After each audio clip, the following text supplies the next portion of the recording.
Have you ever noticed how quickly a problem gets fixed when it suddenly affects the boss? Like, say the entire office Wi-Fi goes down instead of just your individual computer crashing. Well, let's dive right into this explainer, because today we're unpacking a really fascinating, radically unconventional thought experiment. We're going to look at the intersection of infrastructure, power, and the psychological mechanics of societal justice. It's an exploration of how resources, specifically something as basic as electricity, are distributed, and how that distribution literally shapes the voice of a society. The source text we're looking at proposes a dramatic shift in how we view collective infrastructure, and honestly, it's going to completely challenge how you think about systemic failure. The author hooks us right away with a really stark observation. We often just assume that systems fail simply because they lack resources, but the author argues something entirely different. They argue that systems fail because suffering is divided. Think about it. On one hand, you have a street with power, and on the other, a street sitting in total darkness. One group just kind of adjusts to a minor inconvenience, while another group simply endures the actual hardship. And here's the crucial takeaway. It's exactly in that gap, right between the comfortable and the struggling, where injustice just survives, quite comfortably. What's fascinating is how the source text frames this inequality. It's not seen as a mere technical failure or some accidental glitch in the grid. No, it's described as the designed fragmentation. The quote here hits the nail on the head. When suffering is divided, people remain divided. When pain is selective, anger is selective. The logic there is chillingly effective, right? Because if only a specific, weaker section of the population is angry about a problem, well, that anger never really gains the critical mass needed to actually force change. Since the anger is selective, the underlying power structures, they remain completely untouched. Okay, let's move into section 1, the One Transformer Proposal, a Radical Thought Experiment. Here is the core idea drop, and wow, it is absolute. The proposal is basically this. Every single settlement gets exactly one electrical transformer, one shared fate. That means absolutely no exceptions, no VIP grids, no silent privileges, and for sure, no hidden lines of comfort for the wealthy or the powerful. Every single person in that settlement is tied to the exact same current of electricity. So if the grid fails, it fails for everyone, simultaneously. No way out.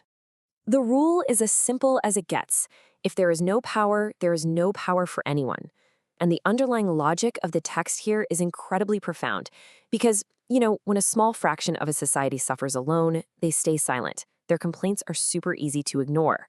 But when an entire society suffers together, when the loss of power hits the massive mansion exactly the same way it hits the modest home down the street, that society inevitably starts asking questions. They demand answers, and they demand them immediately. So, let's unpack section 2, From Their Issue to Ours, the Psychological Shift. Let's contrast today's reality with the reality of this proposal. Think about today. When power goes off on one street, the rest of the settlement kind of just doesn't care. A weaker section suffers, and the comfortable majority just looks away. A failure happens, sure, but because it's localized, it never becomes everyone's problem, and therefore it never becomes a real problem for the system. But imagine the reality of this proposal. The entire settlement goes dark together. No fan, no lights, literally no escape for anyone. Suddenly, it's no longer their issue. It instantly becomes our issue. And this just brilliantly illustrates the mental shift that happens the second an issue becomes ours. Step 1, the everyday divisions of class and status immediately weaken, mostly because, well, everyone's literally in the dark together. Step 2, the excuses from those in charge completely collapse. They can't just brush off the entire population, right? And step 3, which is absolutely the most important one, people stop looking side to side to blame each other, and they immediately direct their collective focus upward, straight at the authorities who are actually in charge. Moving right along to section 3, the tactics of ruling systems. Deconstructing control. The text outlines what is essentially the theoretical playbook of the status quo. According to the author, ruling systems survive on a very specific trick. They divide the discomfort, distribute the inconvenience, and by doing that, they control the reaction. It's exactly why a pothole in a wealthy neighborhood gets fixed in an hour, while a pothole in a poor neighborhood basically becomes a permanent historical landmark. By ensuring that inconveniences never hit everyone at exactly the same time or with exactly the same severity, the system keeps people separated. And the ultimate goal of keeping people separated is to ensure they will never ever unite against the system itself. So this is exactly why the one transformer idea is designed the way it is. It's built specifically to break this entire pattern of distributed inconvenience. It forces this really radical condition of unavoidable participation. Under this thought experiment, nobody escapes a systemic failure. You can't just ignore it from the comfort of your air-conditioned room. And absolutely no one can stay neutral. You are forced into the reality of the failure right alongside your neighbors. Now we reach Section 4, Shared Suffering as Clarity, the final doctrine. This leads to a highly counterintuitive conclusion from the text. Shared suffering is not cruelty, it is clarity.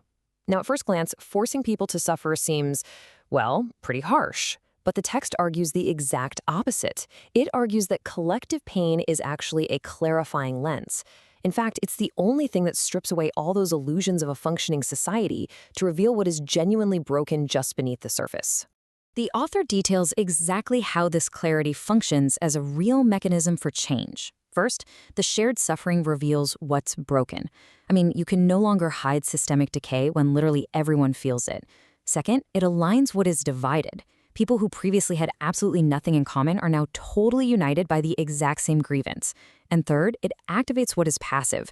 A society that was previously content to just kind of sit back and endure, they're suddenly jolted right into action. Which brings us to the author's final doctrine. A divided society cannot demand justice. A comfortable society will not demand justice. And why is that? Because comfort breeds complacency. The author firmly believes that true collective action requires a completely shared reality. Only a society that suffers together acts together. One transformer, one settlement, one shared reality, and finally, one unified voice. It's such an intense, unyielding perspective on how we actually achieve equity. So, as we wrap up this explainer, I really want to turn this radical thought experiment back to you. Is true collective justice only possible when comfort is universally lost? Does the system only fix itself when the people in power are forced to endure the exact same failures as the most vulnerable among us? It's a super provocative concept, and it totally challenges our entire understanding of progress, comfort, and the real cost of unity. Just keep that question in mind the next time you look at the infrastructure of the world around you.